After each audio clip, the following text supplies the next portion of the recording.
Do you have any second thoughts about pulling all ground troops out of Iraq, and does it give you pause as the U.S. Is doing the same thing in Afghanistan? Yeah, you know what I just find interesting is the degree to which this issue keeps on coming up, as if this was my decision. I can't take it. Welcome to Give Me Five, folks. How many times has Barack Obama said, and have his supporters said, and has his administration said, he ended the war in Iraq? He pulled the troops out. Now he's saying, wait a minute, this wasn't my decision. I love this. I love it. It's priceless. More. Under the previous administration, we had turned over the country to a sovereign, democratically elected Iraqi government. In order for us to maintain troops in Iraq, we needed the invitation of the Iraqi government, and we needed assurances that our personnel would be immune from prosecution if, for example, they were protecting themselves and ended up getting in a firefight with Iraqis, that they wouldn't be hauled before an Iraqi judicial system. All right. Statement number 2, Mr. President. You didn't get a sofa with the Iraqi government because you, in unprecedented fashion, laid down unprecedented conditions. You insisted that that sofa go through the Iraqi parliament as opposed to just taking an agreement with the president or the prime minister, whoever was going to sign that agreement. You dictated the terms of how the sofa would go through the Iraqi government. That's why you didn't get a sofa, because you didn't want one. Next.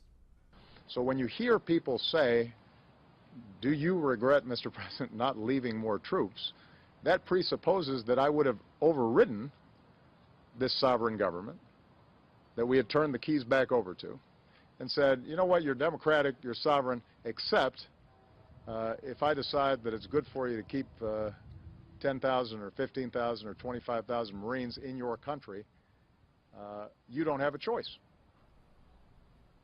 Which would have kind of run contrary to the entire argument we were making about turning over the country back to Iraqis. An argument not just made by me, but made by the previous administration.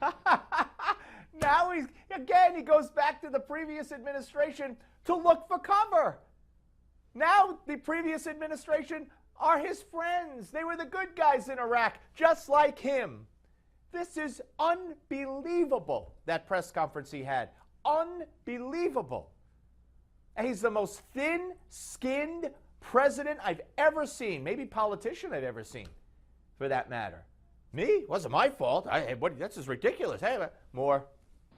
So let's just be clear. The reason that we did not have a follow-on force in Iraq was because the Iraqis were, a majority of Iraqis did not want U.S. troops there. And politically, they could not pass the kind of laws that would be required to protect our troops in Iraq. And there's more. Again, Mr. Thin Skin. It's not about the color of his skin. It's about the thickness of his skin. Watch. So, that entire analysis is bogus and is wrong, but gets frequently peddled around here by folks who oftentimes are trying to defend previous policies that they themselves made.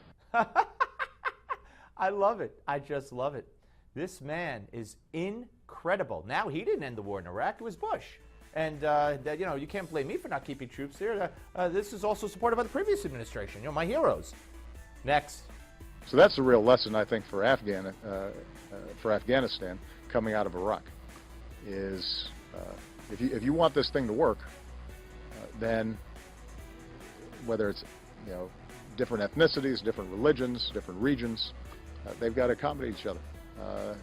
Otherwise, you start tipping back into old patterns of violence, and it doesn't matter how many U.S. troops are there.